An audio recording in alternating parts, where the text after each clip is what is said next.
Pardot Ninja.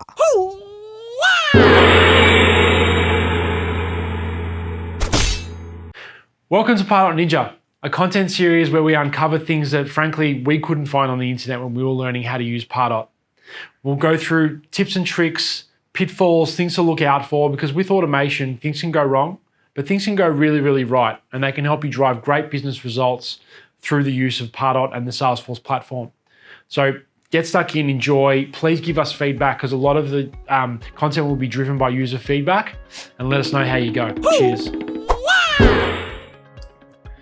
Hi everyone. Today we're going to look at how to create an engagement program and everything that runs with that in order to be able to run events, whether they be digital or in person, and for this effort to be easily replicatable. So each time you have an event that you want to roll out, the Pardot side of it is quite easy to spin up. So there are a few things that you'll obviously need when it comes to events. We're going to focus on the engagement program side of things today, but as we go through it, I'll be calling out the different assets that would obviously be required. So to get to Engagement Studio, you click on your automations tab, and then it'll by default land on the Engagement Studio menu option here. So just click Add Engagement Program. Now, using your naming convention, this is our training, our Pardot training org. So we can just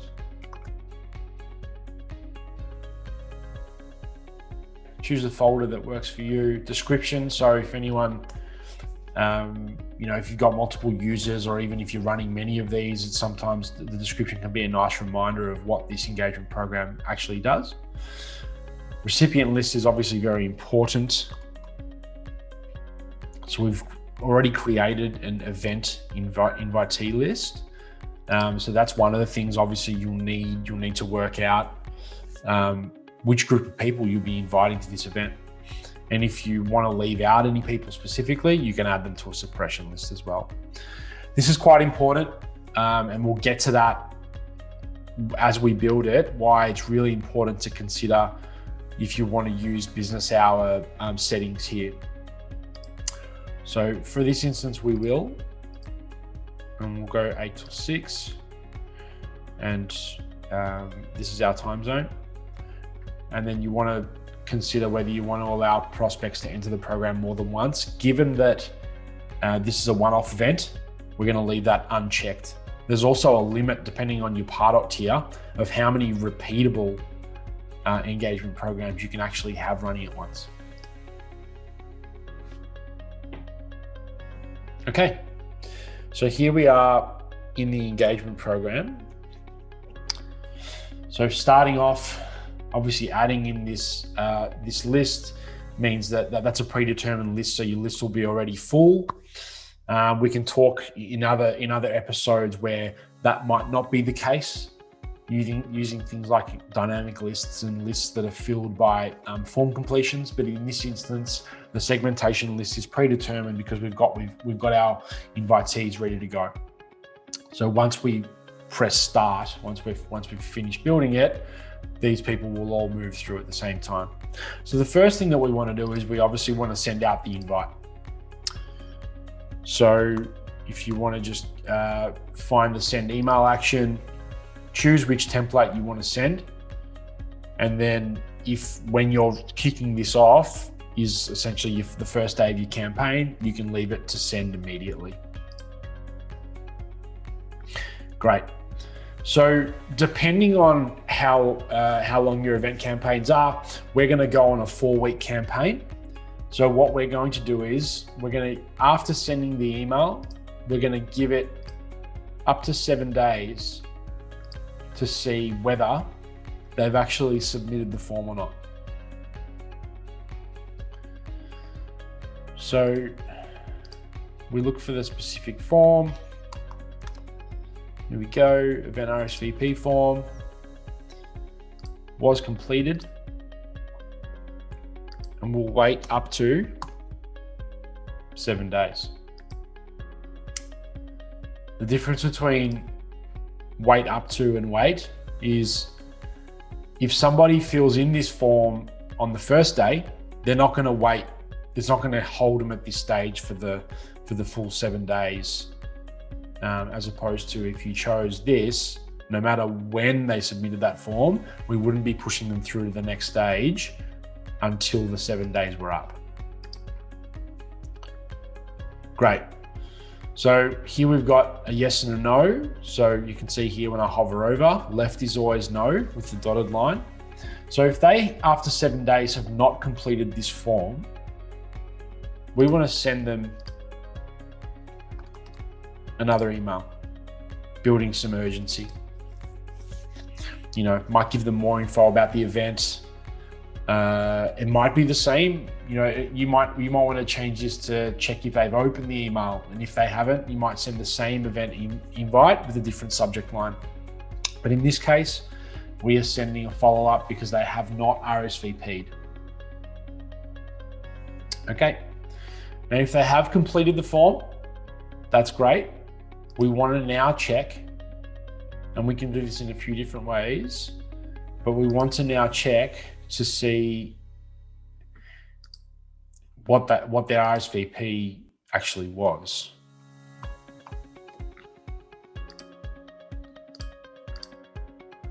So was it yes or was it no?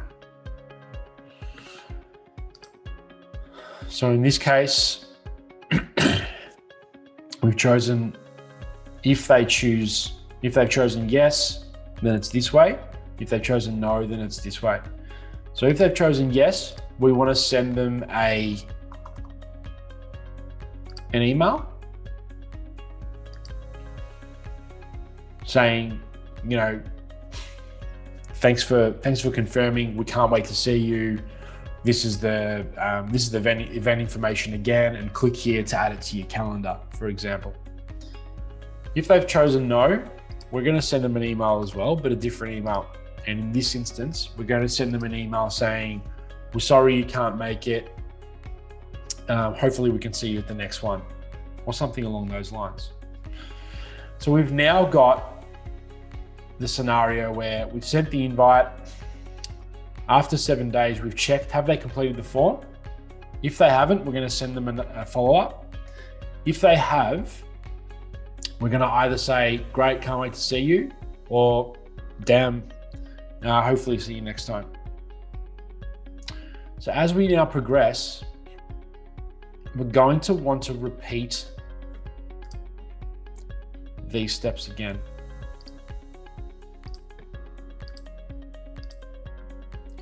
So by selecting them and copying them, there we go. So sometimes you can't actually, if it's part of a different stream, you might not be able to copy them. So what you want to do here is you want to go back, select this, copy it, paste it here, and then at this point here, you're going to want to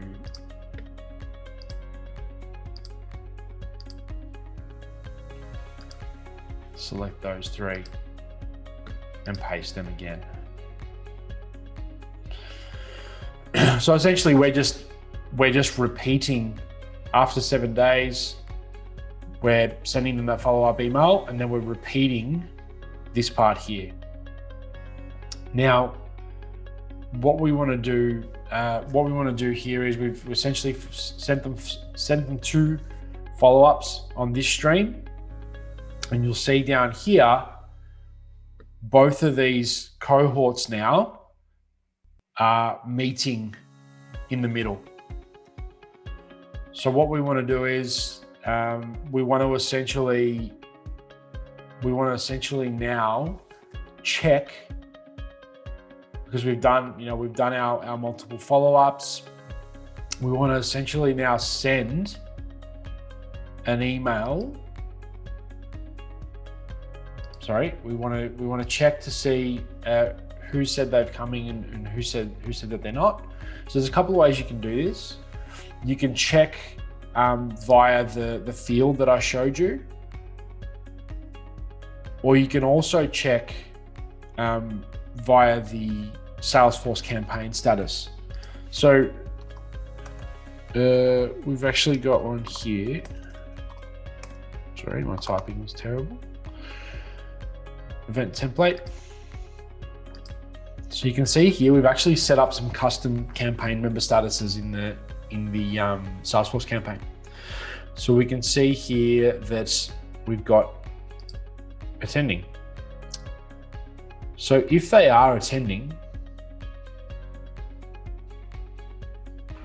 we want to send them an email now, essentially saying, you know,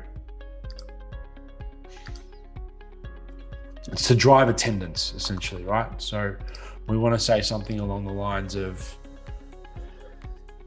you know, we can't wait to see you. The event's in X amount of days. These are, you know, parking instructions, etc., etc. So what you might want to do here is, because there is a risk that some people, especially because if you see here, this cohort here would get to this step potentially up to 7 days earlier than this cohort here, depending on how quickly it's taking them to submit this particular form.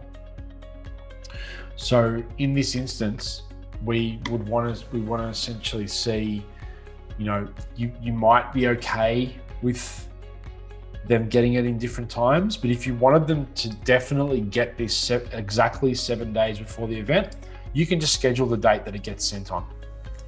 So you might have an event on the 29th, so you want to schedule it on the 22nd. Obviously, that means that each time you copy these out, you're going to want to change things like this, you know, because they're date specific. So you might remember earlier where I mentioned the business hours. If I go to the top, the business hours that you set within your engagement program is very important, because if you schedule an email outside of these business hours, outside of this business day, because you can't select hours, but if you schedule on a Saturday or a Sunday, the email will not send at all. It'll completely pass this date and this email will never send. So you want to make sure that if you're scheduling specifically, that you schedule it within the business hours that you've set at the top. Great. So now we've got our scenarios here where if people along the way have RSVP'd, we want to you know, either confirm their attendance or essentially say, you know, sorry, we're not going to see you. Another thing that you might want to do here, because on the form, we've actually collected their dietary requirements. You might want to actually pre-fill in this email saying, you know, we're confirming that these are your dietary requirements and this is the event information. So let's fast forward a little bit of time. So you might want to now send one more email on the day of, and this is completely dependent on you know your audience, you know what you're trying to do here. If it's something that's, you know, if it's an event that's really important to drive attendance, or you've got a really engaged audience, then this amount of emails is going to be fine. It's the amount of emails that you sort of put in these campaigns is completely dependent on your audience and sort of how you're gauging how engaged they are and how much you want to sort of push them to come to the event. Excellent. So the event is going to happen on the 29th. So what we now want to do is we want to check down here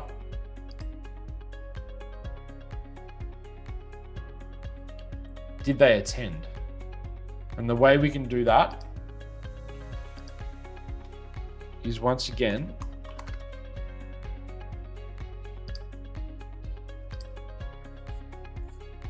attended.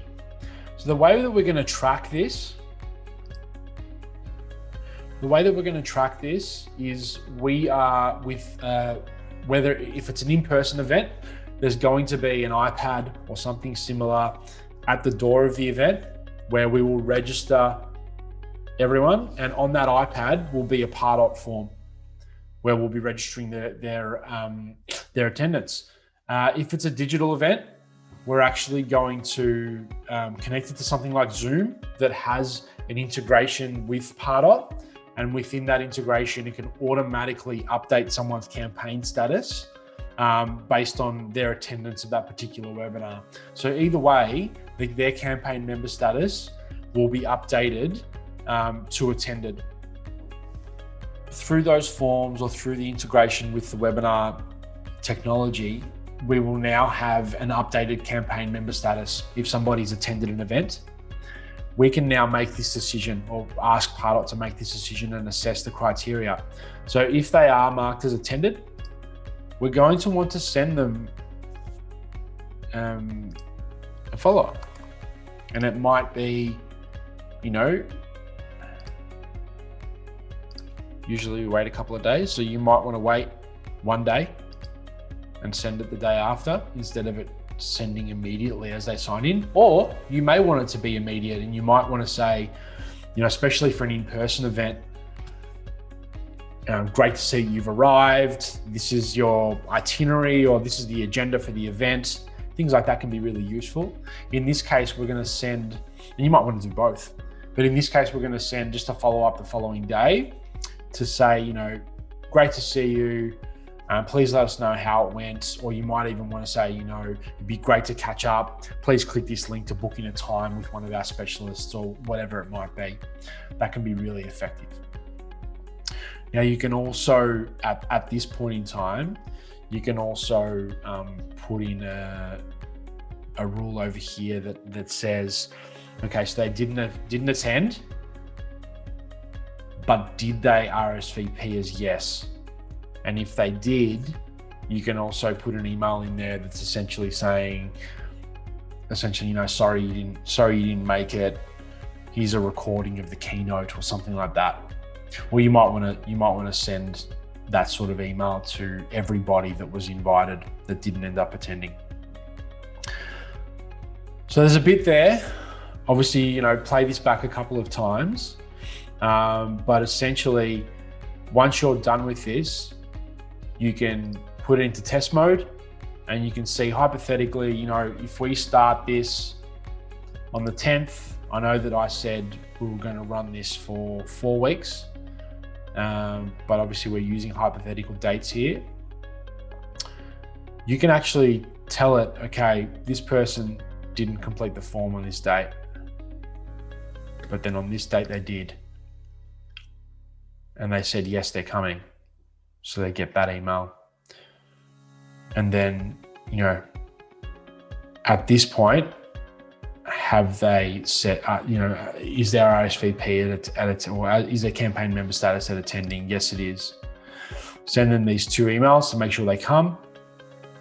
And then, did they actually attend? Yes, they did. Send them that email the next day. So you can then see over here, based on this person's scenario or this person's journey, you can see within a 2-week span what would actually happen in their instance. That's really useful. Once you're happy with all of that and you've got everything you need, click start. It'll ask you if you want to schedule it or start straight away. And then when do you want it to end? If you want it to end on a particular date or keep running until you manually end it yourself. So once you're done with that, you can actually jump and it's time to create yet another engagement program for another event.